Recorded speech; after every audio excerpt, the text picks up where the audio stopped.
C'est aujourd'hui qu'on sépare les enfants des hommes, les pirates des légendes vivantes, qu'on sépare Luffy de la viande.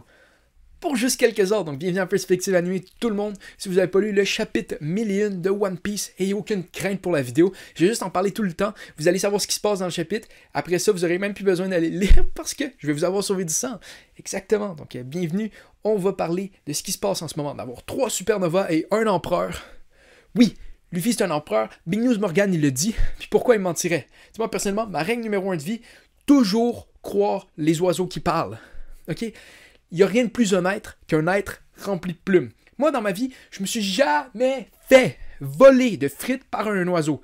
Dans aucun cas, jamais arrivé. Okay? Donc là, on a 3 supernovas et un empereur face à 2 empereurs. T'sais. Donc, comment qui vont gagner? C'est ça la vraie question. Et je sais que d'entre vous, il y en a qui ont des jobs, qui font à l'école. Vous n'avez pas le temps de penser à ça, mais moi, j'ai mis des nuits blanche à résoudre le puzzle et j'ai trouvé comment ils vont faire, ok? Donc j'ai mis tout ce temps-là à développer un guide, ok? Un grimoire. Le grimoire d'Arcandios des manières de battre deux Yonko que j'ai ainsi intitulé Comment battre une vieille et un dragon sous pour les nuls. Donc voici 4 des techniques que j'ai pensées pour les battre. Donc la première situation, celle-là est un petit peu compliqué, je vais vous le dire. Ok, ça commence, faut aller à Impel Down. C'est pas si pire que ça. Comme première étape, sincèrement, aller dans la plus grosse prison du monde, c'est pas la fin du monde, ok? Après ça, tu rencontres Mr. Two, l'homme ni homme ni femme, juste laid. Là, tu lui demandes, tu dis, hey, Mr. Two, mon pote, transforme-toi en mère caramel. Là, il l'a pas rencontré. Ça, c'est le petit peut-être problème dans toute cette histoire-là. Mais moi, c'est moi qui décide, donc j'ai décidé que ça allait marcher, même s'il l'a jamais rencontré, ok? Donc là, il se transforme en mère caramel. Tu sors ton escargot mobile, ploup, tu prends une photo, tu as une photo de mère caramel. Après, tu vas voir Sanji. Tu dis, hey Sanji, fais-moi un gâteau géant. Il fait comme, ok, ouais, je te fais ça. Là, tu fais un gâteau géant, mais un gâteau géant, au point même que quand tu le montres à Big Mom, elle fait, wow, c'est un peu excessif, là, ton affaire, ok? Tu fais ça, tu as fait le gâteau, tu mets la photo de mère caramel dedans. Là, Big Mom, elle voit le gâteau, elle n'est pas capable d'arrêter. Elle se rappelle du gâteau de Sanji, comme, wow, c'est vraiment bon. Elle mange tout le gâteau et la photo de mère caramel.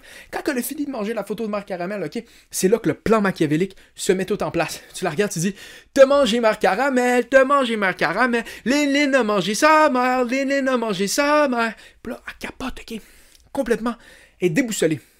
Elle réalise une chose. C'est ça qui est arrivé originellement. Elle a mangé sa propre mère. Elle réalise. Elle pète un câble. Elle pète une rage. À 1v1 Kaido, les deux meurent dans la bataille. Boum! T'as gagné. OK? C'est super. C'est une des techniques les plus sûres. OK? Il n'y a aucune faille dans ma technique. Aucune faille dans ma pensée. C'est béton. OK? C'est dur comme la peau de Big Mom. Il n'y a pas moyen que ça foire. Et après, j'ai ma deuxième solution. Celle-là est un petit peu plus simple.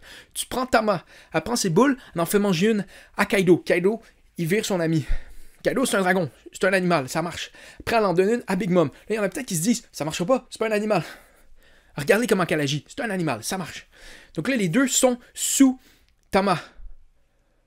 Ok, laissez faire, c'est un mauvais plan, parce que moi, je suis pas mal sûr que Tama, si elle avait Kaido puis Big Mom, elle se retournerait contre Luffy, puis elle les attaquerait. Donc là, tourne en case départ. Je sais qu'il y en a qui l'aiment, mais moi je vous le dis, elle est toute petite, c'est bizarre. Puis ça c'est ma règle numéro 1 dans la vie. Trust personne. Jamais fait confiance à quelqu'un de petit, ils ont tout le temps des choses à cacher. Pourquoi ils seraient plus proches du sol que les autres, hein? Pour être plus proche de tes jambes puis t'attaquer dans les jambes tout de suite. Faites jamais confiance à quelqu'un de petit. Troisième étape, celle-là est infaillible. Ok? Premièrement, fais un time skip. Luffy va sur une île tout seul pendant 1 an. Il fait 100 push-ups, 100 set-up, 100 squats, 10 km de course par jour. Boum! Il revient, one punch tout le monde. Je sais pas si c'est infaillible, mais dans mon livre à moi, il n'y a rien de plus infaillible que ça. Après ça, 4e solution. Celle-là, je l'ai vu déjà marcher dans d'autres animés et je pense que ça marcherait aussi dans One Piece. Donc là, ils sont en train de se taper dessus. Ils arrêtent tout ça, ils font « Hey, on est plus civilisés que ça, nous! » À la place de faire un combat à la mort, on fait une game de génie en herbe.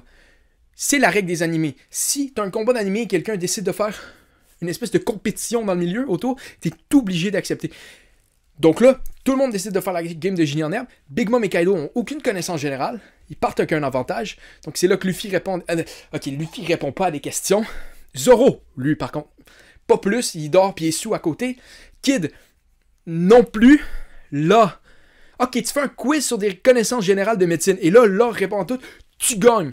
T'es affronté, t'es battu. Et encore plus que ça, eux, ils gagnent et nous aussi, les lecteurs, on gagne. Parce qu'au lieu de One Piece, après ça, devient un manga rempli de génie en herbe. Et on s'entend dire que c'est tout un peu ça qu'on veut. Tu sais, moi, les combats, là, 10 coups de poing, j'en suis pas un revenu. Là, moi, je veux juste les connaissances générales. Bon, donc ça, c'était mes 4 idées légendaires pour battre 2 Yonko qui sont disponibles dans mon livre « Comment battre une vieille folle et un dragon père abusif sous pour les nuls », disponible dans toutes les librairies au monde, sauf les librairies qui se respectent. Donc, c'est ça. Si jamais ça vous intéresse, le livre est en vente au prix très dérisoire de 420 € et en canadien, 20 $. Ouais, c'est ça. Et au revoir tout le monde, c'était la fin de la vidéo. Si vous avez aimé ça, abonnez-vous. Et si vous n'avez pas aimé ça, abonnez-vous. Et si vous avez full aimé ça, likez la vidéo. Si vous avez full pas aimé ça, likez la vidéo. Si jamais vous avez trouvé ça bien le fun, envoyez-le à vos amis. Si vous avez trouvé ça mauvais, envoyez-le à vos amis. Parce que comme ça, vous allez pouvoir être ensemble, dire comme « Ah, ça a tellement pas de bon sens ça! » Puis moi, ça va m'attrister d'avoir des vues. Donc c'est vraiment ça. Au revoir tout le monde. À la prochaine.